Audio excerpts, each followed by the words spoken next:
Salut à tous, c'est Marc Harriman, bienvenue sur YouTube pour cette émission exceptionnelle qui est dédiée à Claude François Junior, le fils de Claude François, et dédiée à la capitaine des Claudettes, Dany Morgue, et aussi à toutes les Claudettes de Claude François, et aussi à la sœur de Claude François, Marie-Josée. Cette émission un petit peu racoleuse porte un titre qui n'est pas si racoleur que ça, Claude François est-il mort ? Voilà la très bonne question que finalement personne ne s'est jamais posée. Et pourtant cette question, on devrait commencer aujourd'hui en 2025 à se la poser. Individuellement ou d'une façon journalistique, d'une façon sérieuse. Parce que Claude François a eu une mort tout à fait semblable à une de ses idoles qui est Elvis Presley. Elvis Presley est mort, accompagné au cimetière par des limousines noires. Claude François sera accompagné au cimetière par des limousines noires. Elvis Presley est mort dans sa salle de bain, la Bible ouverte, ce qui prouve qu'il a cherché l'aide de Dieu dans une prière sans doute. Et Claude François, lui aussi, comme par hasard, meurt comme Elvis Presley dans une salle de bain. Pur hasard, pure coïncidence, ou y a-t-il quelque chose de plus secret dans la mort de cet artiste exceptionnel que vous aimez tous? Bienvenue pour cette émission. Claude François est-il mort? J'ai voulu dédier cette émission à quelqu'un que j'aime, qui est Clo-Clo Junior, et mon coco, donc je l'appelle mon coco, c'est le nom que je lui donne. J'ai décidé tout d'abord de montrer une photo de mon coco, parce qu'il sait que je l'aime très fort. C'est surtout quelqu'un, Claude François Junior, de lucide.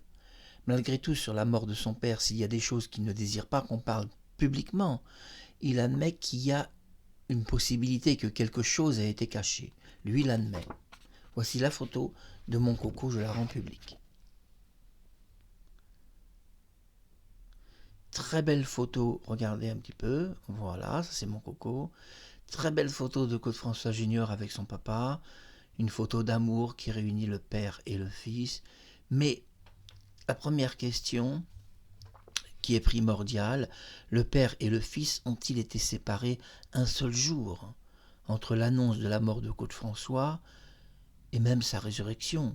N'ayons pas peur des mots, parlons même de résurrection de Claude François. Ne parlons pas qu'il est mort. Parce que s'il y a un artiste dont personne n'est sûr qu'il est mort, d'une façon absolue, c'est Claude François. J'ai décidé dans cette émission exceptionnelle de vous montrer des photos inédites, comme une de ses dernières photos 12 heures avant sa mort, que je rends publique. Nous sommes à Leslin, en Suisse, et Claude François va apparaître et va accepter de se faire photographier.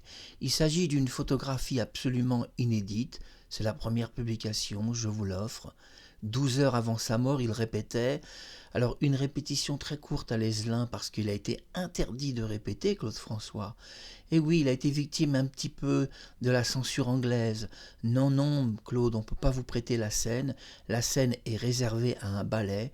Vous pourrez répéter vraiment d'une façon très courte. Et Claude François va s'enfermer avec ses Claudettes dans une grande pièce de répétition, ayant été quand même privé de la répétition sur scène. Mais pourtant, on peut analyser dans cette photographie que, à la limite, si Claude François était apparu dans cette tenue vestimentaire, et si les Claudettes avaient porté toutes ces tenues de répétition, eh bien, leur prestation, écoutez bien ce que je vais vous dire, leur prestation aurait été 4 fois mieux avec ces tenues qu'avec leurs costumes designés 1970. Parce que c'est des tenues très 1980, et à partir des années 80, les gens s'habilleront uniquement comme ça. Ainsi, Claude François a peut-être raté quelque chose d'apparaître avec son costume de scène. Peut-être aurait-il été préférable pour lui d'apparaître dans ces tenues-là. Et là, c'est un regret, un vrai regret. Une photo inédite de Claude François, il se balade dans la neige avec des grosses bottes. Je rends publique cette photo, que celle-là, Coco la connaît. Une très belle photo avec Sheila en 1977. Sheila, une amie de Claude François, une vraie amie. Une photo de Claude François dans son domicile, une photo jamais publiée, la voici pour vous. Voilà, vous n'avez jamais vu cette photo, elle est inédite. Et puis j'ai une photo ici. Une photo que personne ne vous a jamais montrée. Mais avant de vous montrer cette photographie très particulière, que les fans de Claude François vont découvrir, moi ce que j'appelle les fans, c'est les admirateurs, les gens qui aiment Claude. Là, il y a une photo très particulière que je vous cache encore. Mais avant de vous montrer cette photo, je vais la reposer. Nous allons parler, avant de voir cette photo très particulière, qui est une première publication, nous allons parler de la rumeur publique le 11 mars 1978. Incroyable mais vrai, une première rumeur arrive sur les plateaux de télévision et Michel Drucker, oui Michel Drucker avec un R, prononçons bien son nom, sait que cette rumeur a existé, un peu embarrassante, mais c'est une rumeur qui est tout de même assez publique. Je dois vous l'avouer aujourd'hui. Pourtant, vers 13h, un étrange coup de téléphone est passé, il paraît, du domicile de Claude François jusqu'au studio de télévision. Une personne de l'entourage de Claude François explique que le chanteur désire se faire passer pour mort pour la promotion de son nouveau disque qui va sortir dans 2 jours, Alexandrie Alexandra, mais qu'il va réapparaître vers 15h30 ou 16h, expliquant que c'est une rumeur qui a été lancée, mais que tout va bien, il est vivant, ce qui va booster la vente d'un disque qui doit sortir dans 2 jours. Malheureusement, ce coup de téléphone n'est pas très bien accueilli de la télévision française, et la personne qui reçoit ce coup de téléphone va refuser catégoriquement de dire que Claude François est mort, et lui explique s'il veut faire la promotion de son disque Alexandrie Alexandra, qu'il se déplace, Michel Drucker l'attend, qu'il se déplace, c'est tout ce qu'il a à faire, apparaître, parler de son disque, il n'y a pas besoin de faire toute cette mise en scène pour booster la vente d'un disque. C'est la première rumeur qui, malgré tout, je le précise dans cette émission, a été attestée par des gens à la télévision française. En effet, il y a bien eu un coup de téléphone assez suspect de l'appartement de Claude François où il demandait, lui ou quelqu'un autour de lui, de mettre temporairement sa mort en scène, environ 2 heures et pas plus, le temps qu'il puisse réapparaître en vie et expliquant que c'était qu'une rumeur publique, de ne pas s'inquiéter, son nouveau disque sort dans 2 jours.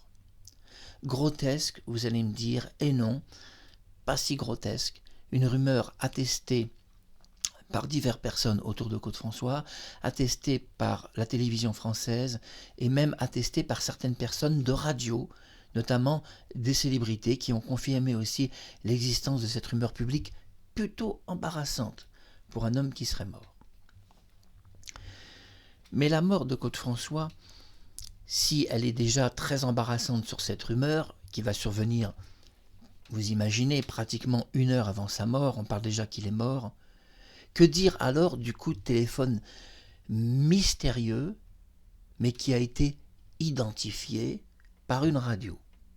Une radio en plein Paris organise le choc de tous les temps à Paris, gagner un gros billet de 500 francs sur une super information. 500 francs, c'était beaucoup d'argent en 1970 et 1978 surtout.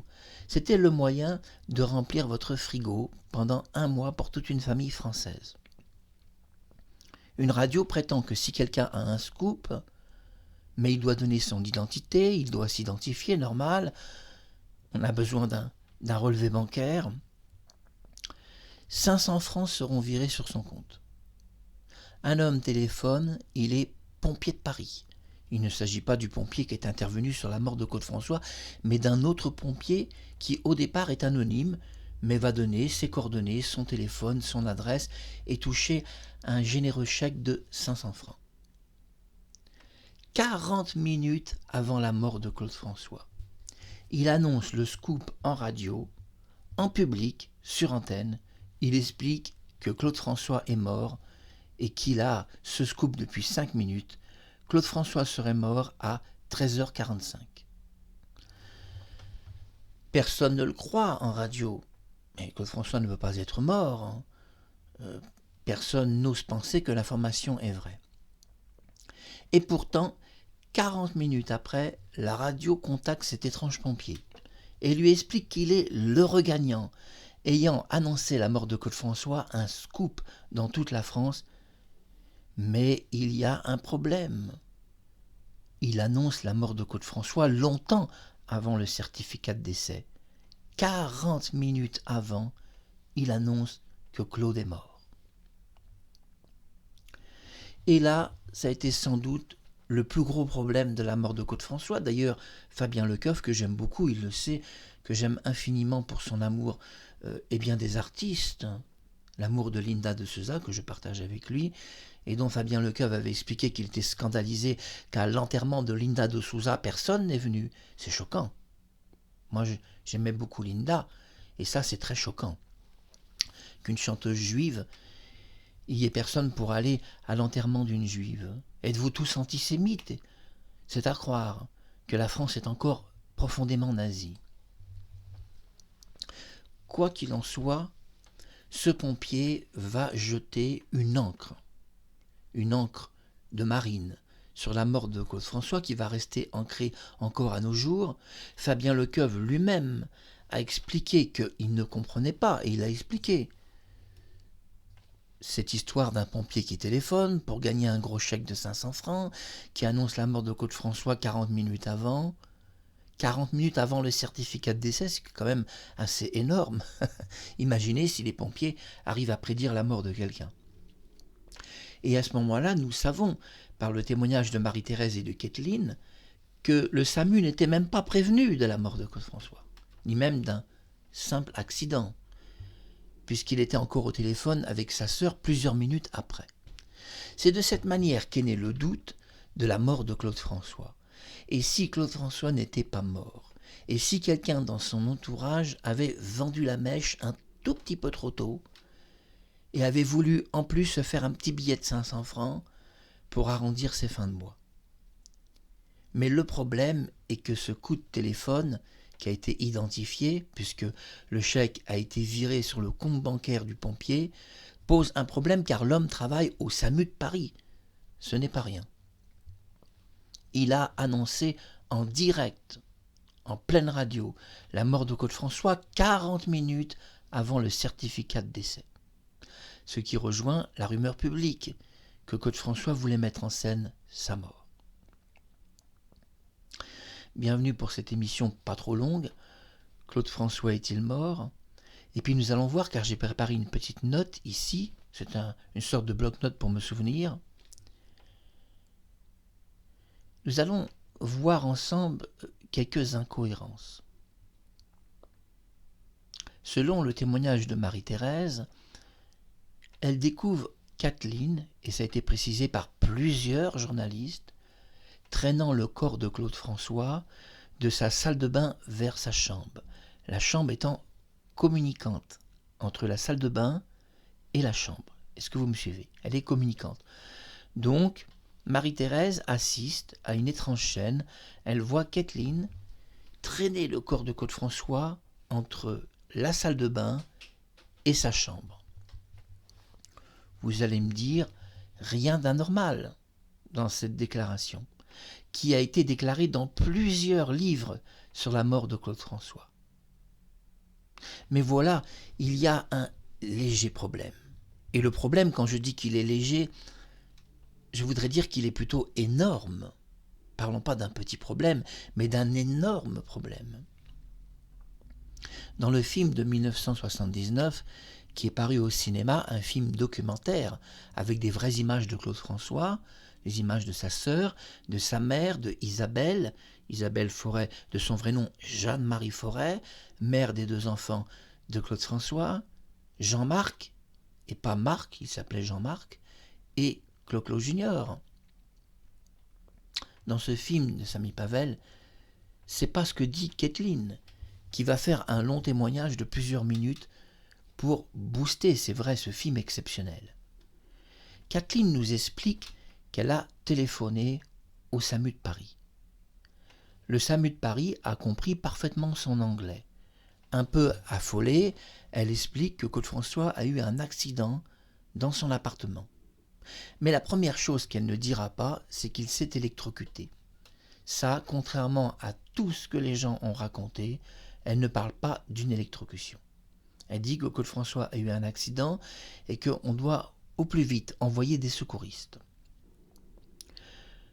Le SAMU de Paris, qui fait très très bien son travail, pose alors quelques questions avant d'envoyer une ambulance. Vous savez que c'est le problème.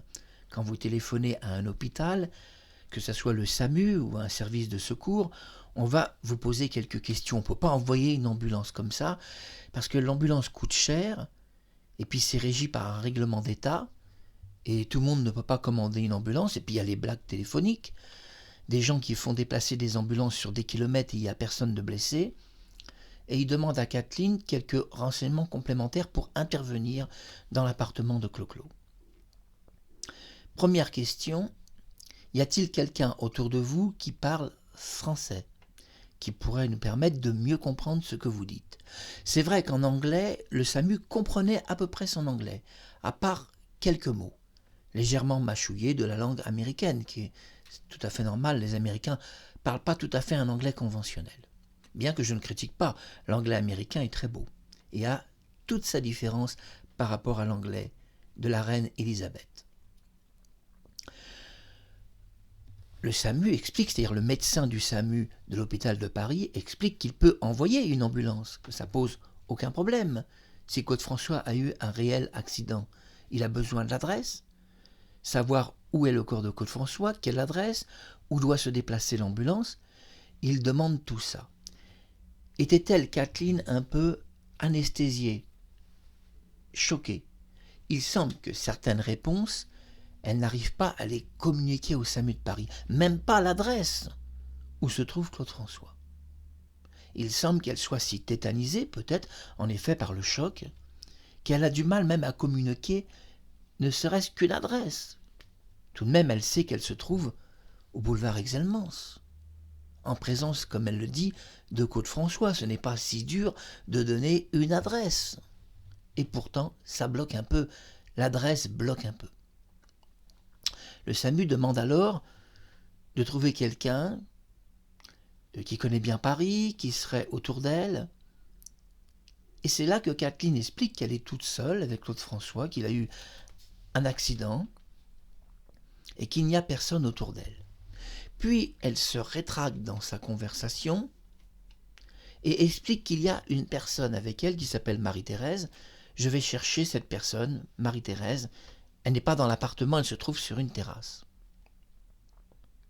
Alors vous allez me dire, bon, elle explique au médecin que Marie-Thérèse n'est pas avec elle et qu'elle est sur une terrasse et qu'elle court la chercher. Elle précisera dans le film de Samy Pavel qu'elle a couru jusqu'à la terrasse pour chercher Marie-Thérèse. Mais Marie-Thérèse, dans son témoignage, ce n'est pas ce qu'elle dit. Elle dit qu'elle a entendu un cri de la terrasse, ce qui est tout de même exceptionnel puisque l'appartement de Claude François est insonorisé. La terrasse, pour que les gens comprennent, ne colle pas vraiment à l'appartement de Claude François. On va préciser ce petit détail. La terrasse est un étage au-dessus de l'appartement de Claude François. Et c'est un étage au-dessus où se trouve l'attaché de presse, c'est-à-dire absolument pas à l'étage où a eu l'accident. Elle se trouve à un autre étage, un étage supérieur. Elle est tout en haut de l'immeuble. Dans le témoignage de Marie-Thérèse, elle explique qu'elle a vu Kathleen traîner le corps de Claude François, donc elle se trouve en réalité dans la chambre avec elle. Et donc il y a une première incohérence quand Kathleen explique au SAMU qu'elle est toute seule et qu'il n'y a personne autour d'elle. Mais s'il n'y avait dans la mort de Claude François qu'une incohérence, alors on croirait qu'il est vraiment mort. Mais l'incohérence, je me reprends, va être de plus en plus énorme. Quand Marie-Thérèse a prétendu pendant 50 ans, et le prétend encore parfois quand elle apparaît dans diverses télévisions, elle explique que de la terrasse, elle a entendu un cri, le cri de Claude François, elle a identifié sa voix. Que les choses soient claires, Claude François a un appartement qu'il a fait entièrement insonorisé pour des problèmes de voisinage. Les voisins avaient pratiquement menacé de Claude François d'une procédure au tribunal s'il ne trouvait pas un moyen d'isoler son appartement de toutes ces chansons qu'il passait en boucle et qui agaçaient le public. Oui, le public aime Claude François, mais pas en boucle. De temps en temps, dans une télévision, tout le monde l'aime, mais de l'écouter en boucle pendant des heures, certains voisins craquaient. Marie-Thérèse explique donc dans un témoignage relaté par plein de journalistes qu'elle a entendu un cri de Claude François sur la terrasse et s'est précipitée en courant. C'est là qu'elle a vu Kathleen traîner le corps. Mais dans une autre confidence de Marie-Thérèse, elle n'était pas vraiment sur une terrasse. Et non, elle était dans le salon. Claude François passait passait en boucle, son disque Alexandrie Alexandra. Marie-Thérèse explique qu'elle était agacée que Claude passait tout le temps en boucle ce disque et qu'elle en avait marre. Ça faisait longtemps qu'il le passait en boucle. Visiblement, il l'a passé combien de fois? 3, 4, 5 fois? Enfin, suffisamment beaucoup, ils essaient de bien l'articuler, suffisamment beaucoup pour que Marie-Thérèse dise qu'elle était agacée. Mes premières constatations, c'est que le disque Alexandrie Alexandra n'est pas court dans sa durée. Il dure environ 4 minutes 30 dans la version standard. Et Claude François possédait des versions personnelles. Oui, il avait un son différent, il avait des disques qui n'étaient pas les disques commerciaux. Ces disques étaient travaillés sur des fréquences sonores, il proposait ces disques en radio qui étaient très différents, et quand il venait en radio, on disait « Claude, tu es venu avec ta version, on ne veut pas de la version commerciale ». Où les radios se plaignaient qu'il y avait toujours un petit problème. Claude venait avec sa version personnelle qui était différente dans l'égalisation du son. Voilà que Marie-Thérèse nous explique avoir entendu un cri, s'être précipitée, avoir vu Kathleen traîner le corps.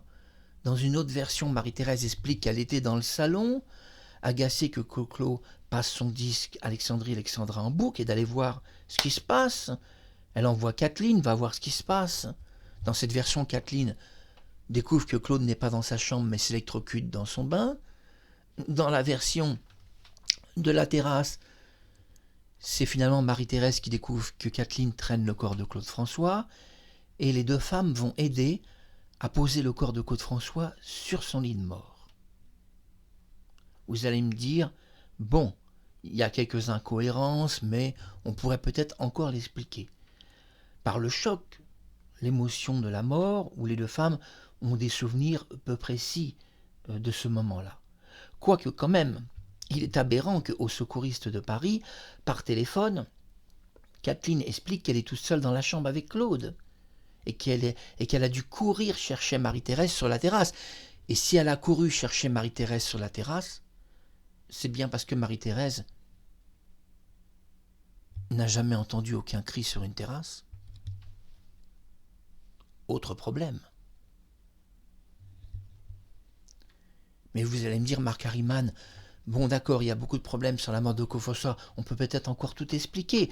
Je vous dirais, et même si on pouvait expliquer tout ça, il resterait encore un énorme problème sur sa mort, le plus énorme de tous.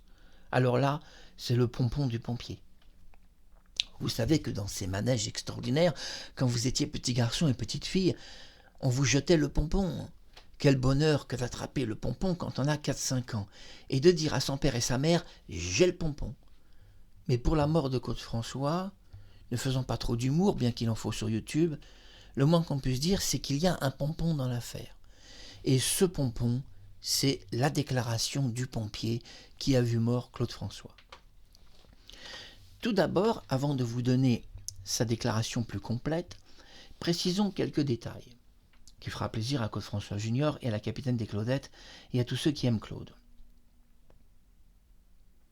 Le pompier précise que quand il est arrivé, je ne vous dis pas tous les détails pour le moment, il précise qu'il a vu Claude, donc, et qu'il il a paru physiquement très jeune. Il dit « Je me suis penché sur lui, j'étais étonné, il m'a paru très jeune. » Donc, un homme d'un certain âge. Nous sommes d'accord. Mais ce qui compte, ce n'est pas cette déclaration, où il a vu Claude François, qui avait un certain âge. Non, tout ça, ça n'a pas beaucoup d'importance. Ce qui compte, c'est la déclaration très précise quand il est arrivé au domicile de Clo-Clo. Deux femmes qui étaient enfermées dans une cuisine, Marie-Thérèse et Kathleen. Marie-Thérèse a expliqué plus tard que Kathleen avait piqué une crise de folie et avait dû séparer Kathleen de Claude François pour l'emmener vers la cuisine. Claude François est resté 10 minutes seul, agonisant sur son lit de mort. Et je pense que ça, déjà, vous ne le saviez pas. 10 minutes après, lui qui déteste être seul, agonisant sur son lit, 10 minutes tout seul, il n'y a plus personne autour de Claude François pour veiller sur lui, le protéger, réchauffer son corps puisqu'il avait besoin d'une couverture, lui parler, lui dire « t'inquiète pas, les secours arrivent », l'embrasser, lui dire « il y a juste quelques minutes à attendre, on va te sauver ». Eh bien non, les deux femmes vont abandonner Claude François parce qu'en réalité, Claude François est déjà pratiquement mort. Et il est mort depuis beaucoup plus longtemps que tout le monde vous l'a dit. Puisqu'au SAMU de Paris, sa mort a été annoncée 40 minutes avant le certificat de décès. Mais ne revenons pas là-dessus. Le pompier travaillait au SAMU, il peut y avoir une explication autre, qui serait évidemment, pour vous dire la vérité, je ne vois pas moi-même laquelle. Comment un pompier annonce 40 minutes avant un certificat de décès la mort de quelqu'un, moi-même je ne vois pas comment. Mais bon, admettons qu'il y ait une explication. Si vous la trouvez, vous touchez le pompon. Ce qui est important, et ne rigolons pas, c'est la déclaration du pompier qui est extraordinaire et très précise. Le pompier explique qu'une femme lui a ouvert la porte. Cette femme est à peu près identifiée, il s'agit de Marie-Thérèse. Le pompier explique avoir vu deux femmes, qui lui semblent être Marie-Thérèse et Kathleen. Le pompier demande où est Claude François et se dirige vers le corps de Claude François. Sa déclaration est très précise. Il ouvre la chambre, se dirige vers la salle de bain et trouve Claude François allongé dans sa salle de bain. Il se penche sur lui et le trouve un petit peu jaune. Vous allez me dire, tout est normal, Marc Harriman, on voit aucun problème. Claude s'est électrocuté dans une salle de bain. Le pompier a trouvé Claude François allongé dans une salle de bain. Eh bien, Marc Harriman, on ne voit pas où est le problème. Pourtant, il y a un problème de masse. Mais il ne peut pas trouver Claude François dans une salle de bain. En aucune façon, Claude est dans sa salle de bain au moment du témoignage de police, puisque Marie-Thérèse explique qu'avec Kathleen, elles ont allongé toutes les deux le corps de Claude François sur son lit de mort. Puis elles sont parties 10 minutes à la cuisine, où Claude est resté 10 minutes sur son lit de mort. Mais alors, comment se fait-il que le pompier nous explique une autre histoire? Quand il arrive, il ouvre la chambre de Claude François qui est communicante avec sa salle de bain. Le pompier aurait dû dire « Claude François était allongé devant moi, sur son lit de mort. J'ai dû soulever son corps, le placer sur le sol, car on ne peut pas faire de massage cardiaque sur un lit. Le cœur ne pourrait pas repartir. » Mais non, le pompier nous raconte une autre histoire. Il a marché, traversé la chambre et découvert le corps de Claude François allongé dans sa salle de bain. Vous allez me dire, il y a quand même un petit problème, hein. Le problème principal est qu'il ne peut pas être dans une salle de bain, puisque le témoignage de Kathleen et de Marie-Thérèse se rejoint dans la déclaration de police. À ce moment-là, Claude François est très loin d'être dans une salle de bain. Il est, selon les deux témoins qui ont été tout à fait d'accord sur ce point, il est allongé sur son lit de mort. Ou d'ailleurs, Marie-Thérèse et Kathleen le diront pendant des années, qu'il était sur son lit de mort. Et pourtant, le pompier ne nous parle pas qu'il a trouvé quelqu'un sur un lit. Alors il y a peut-être une autre possibilité. C'est que Claude François est resté 10 minutes tout seul. Alors la possibilité est qu'à un moment donné, il s'est relevé du lit, a repris connaissance, a marché vers la salle de bain pour respirer, pour reprendre son souffle, et il s'est effondré dans la salle de bain, ce qui expliquerait alors l'incohérence du témoignage. Le pompier, en entrant dans la chambre, ne trouve pas Claude sur son lit puisqu'il s'est effondré à nouveau dans une salle de bain. Oui, cette version semble celle que je vous donne la plus logique. mais elle est attestée par aucune version connue, même pas de police. Ça, c'est ma version qui expliquerait l'incohérence que le pompier trouve quelqu'un dans une salle de bain alors que dans tous les témoignages, il se trouve sur son lit de mort. Boudons un peu et présentons les choses avec de l'humour. Vous allez me dire, mais il y a bien quand même une version où il a dû se relever. Quelqu'un a dû le dire. Non, c'est moi qui vous dis qu'il a dû se relever, qu'il a repris connaissance pendant les 10 minutes où il était tout seul et qu'il a dû se relever, sortir de son lit, marcher et tomber dans la salle de bain de nouveau pour expliquer l'incohérence du témoignage du pompier qui ne se regroupe pas avec Marie-Thérèse et Kathleen. Mais vous allez me dire, comment les deux femmes ont-elles fait un témoignage aussi bidon sur sa mort? Eh bien, tout d'abord, il est très important de dire que le seul témoin de la mort de Claude François, c'est son attaché de presse, qui était un étage au-dessus, sur une terrasse, et qui n'a rien vu de l'accident. C'est elle qui va proposer à la police française d'établir les deux témoignages de la mort de Claude François, expliquant à la police française que Kathleen ne parle pas bien l'anglais, qu'elle parle un anglais mâchouillé, elle mange les mots, et elle accepte de faire les deux témoignages. Elle va faire le témoignage de Kathleen, elle va le traduire, et c'est elle qui dira mot à mot ce que Kathleen dit. La police se retrouve ce jour-là avec un seul témoin, une attachée de presse qui parle d'une mort de Claude François dont elle n'a rien vu, qui explique dans une version qu'elle a entendu un cri, alors que dans le film de Samy Pavel, Kathleen explique que Marie-Thérèse n'est pas là et ne l'a pas rejoint et a couru la chercher sur la terrasse, ce qui est plus logique. Donc elle n'a entendu aucun cri. Dans une version, Marie-Thérèse a vu Kathleen traîner le corps et l'a aidé à poser le corps sur le lit, mais le pompier ne rejoint pas vraiment ses déclarations. Alors pourquoi le pompier n'est-il pas d'accord avec Kathleen et Marie-Thérèse? Eh bien, nous savons que le pompier ne s'est pas concerté. Il est malgré tout honnête dans son témoignage. Il n'y a pas eu de concertation entre le pompier de Paris et Marie-Thérèse, l'attachée de presse. S'il y a eu concertation, il aurait été la voir. Et il aurait dit, bon, vous faites un faux témoignage sur la mort de Claude François. Je vais déclarer que je l'ai trouvé dans une salle de bain. Mais vous avez dit quoi à la police? Vous allez dire quoi à la police? Marie-Thérèse aurait dit, il n'est pas dans une salle de bain, réfléchissez. On a mis Claude sur son lit de mort. Et puis on est parti à la cuisine parler, on vous a ouvert la porte, vous devez le trouver sur son lit de mort. Le pompier, s'il s'était concerté avec Marie-Thérèse, aurait dit « C'est heureux de me le dire qu'il est sur son lit de mort. Parce que si je ne l'avais pas su, j'aurais fait un autre témoignage.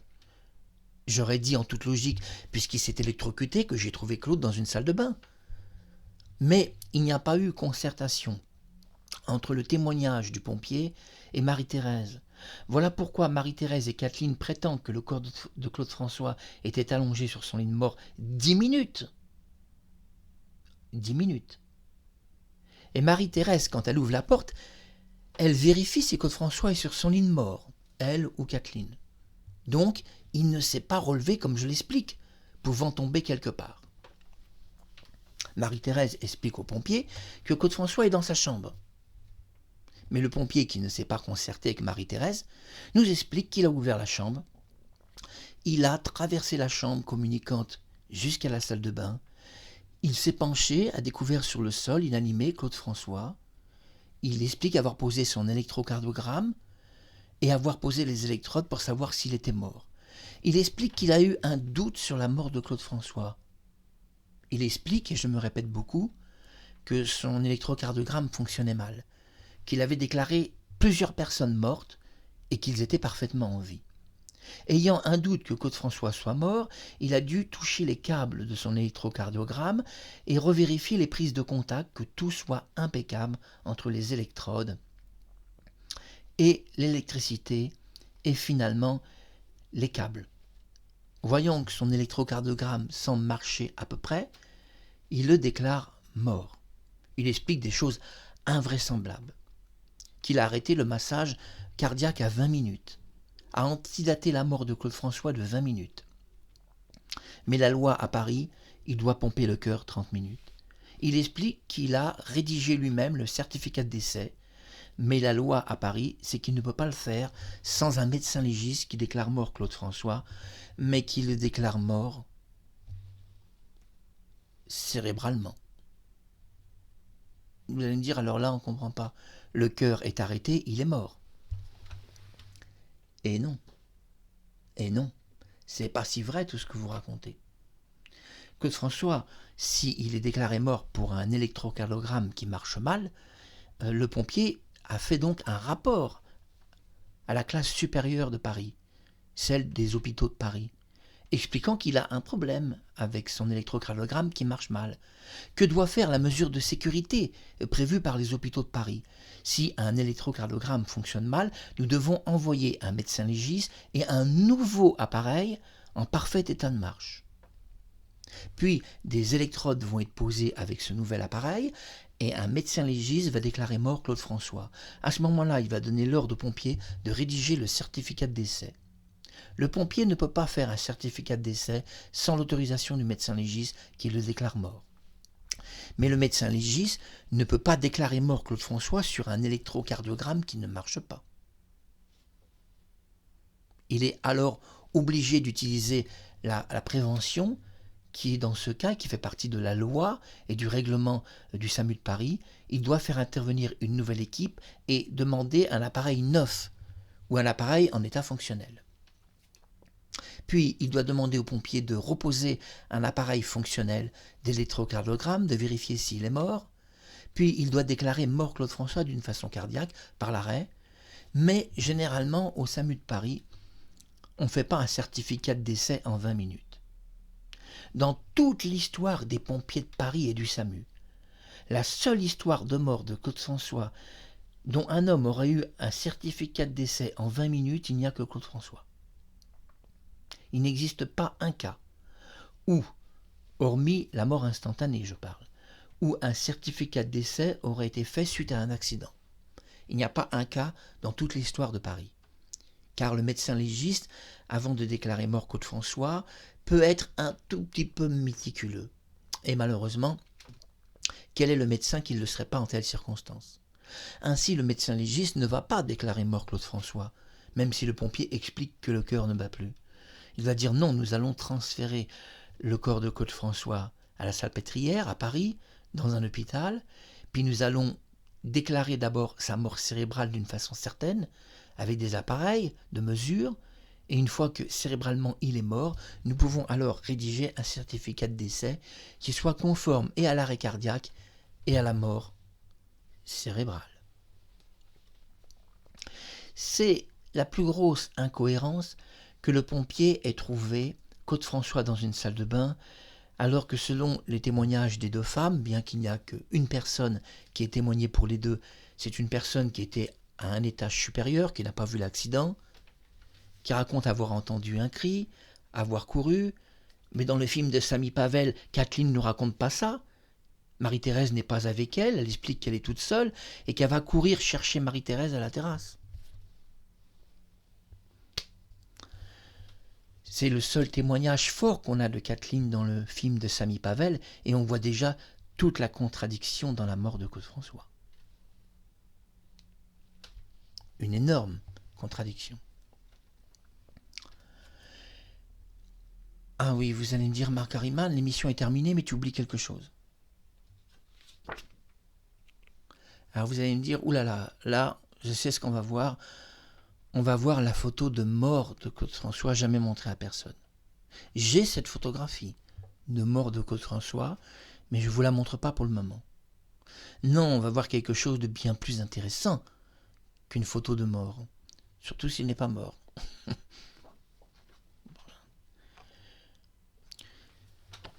Selon la version de Kathleen, elle nous explique qu'elle est la future mariée. Elle va épouser Claude François, elle a eu une assez longue conversation de mariage dans une salle de bain. J'ai pu prouver dans d'autres émissions faites sur YouTube que c'est impossible. Chronologiquement, dans le temps, c'est impossible. Elle nous raconte de ses 7 enfants qu'elle va avoir avec lui. Mais nous savons que dans le journal de la mort de Claude François, il a vu Kathleen, il a été assez en colère, Claude François. Il lui a demandé les clés de son appartement, parce qu'avec Kathleen, c'est fini depuis le 28 février 1978. C'est totalement fini. Claude François vit avec une autre femme, qui n'est pas Kathleen. Alors vous allez me dire, mais pourquoi Michel Drucker a-t-il annoncé que Claude François vivait avec Kathleen, qu'ils allaient se marier, avoir 7 enfants? Mais tout ça, ça n'a jamais existé. C'est comme la mort de Claude François. Il y a quoi de vrai dans sa mort? Quand je vous écortique l'orange et que je vous l'épluche, il reste quoi de la version de la mort de Claude François? Pas grand-chose de vrai de tout ce qu'on nous a raconté. Vous allez voir le dernier amour de Claude François que je vais rendre public. Une photo qui, je pense, est connue par Fabien Lecoeuvre, je pense connue par Clo-Clo Junior, mais connue de tous les journalistes de France, inconnue, pardon, de tous les journalistes de France, inconnue de Michel Drucker, inconnue de tout le monde. Voici le dernier amour de Claude François, photo du 28 février 1978. Le moins qu'on puisse dire sur la photo, c'est que leur amour est quand même bien entamé.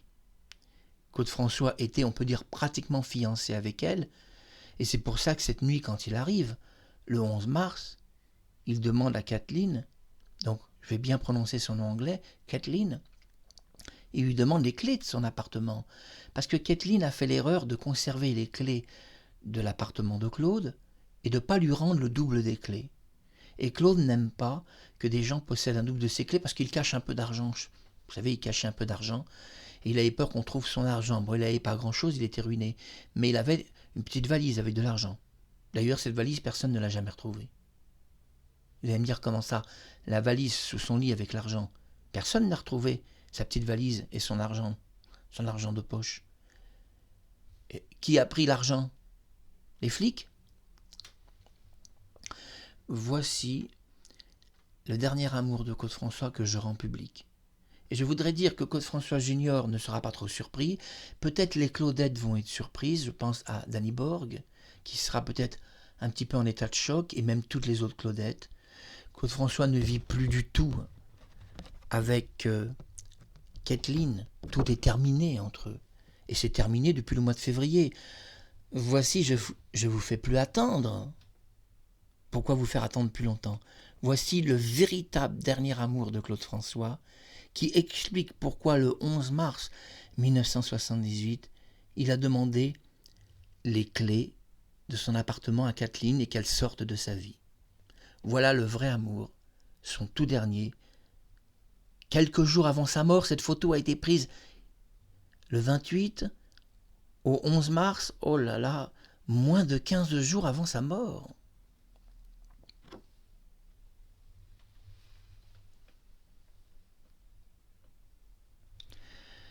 Ah, comme vous voyez, les deux tourtereaux ont la main. Oh là là, regardez, je vais l'approcher un peu. Regardez la main de Claude François autour du cou de sa bien-aimée. Regardez la main de Madeleine. Sa main est posée sur son bras, le bras de Claude François, son bras droit. Elle sourit. Il est heureux, Claude François. Il n'est plus avec Kathleen. Voilà le véritable dernier amour de Claude François. Un mannequin que vous ne connaissez pas.